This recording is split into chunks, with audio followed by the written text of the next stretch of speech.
Please, can you aid me?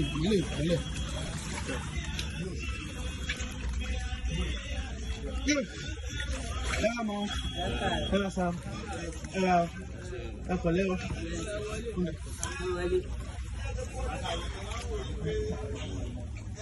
Ẹgbẹ́ má bínú ọwọ́ sí o, fọwọ́ kan dé fún ọmọ mi. Ẹ pẹ̀lẹ́ mà. Ẹ pẹ̀lẹ́ mà. Ẹ ṣé o, ọlọ́run á lè bẹ̀rẹ̀ náà sá o. Ẹ ṣé ká o.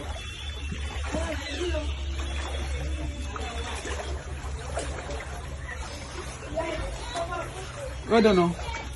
Well done. Oh, yeah.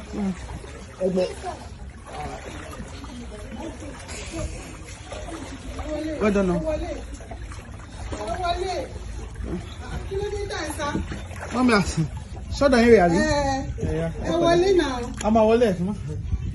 Mami, Mama. If you want, come here. Fine boy, how are you? What's your name? Come. Gabriel, yeah, take.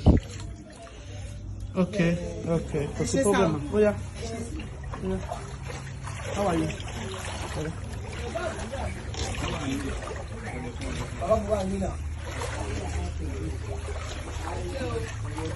Hello. Sorry,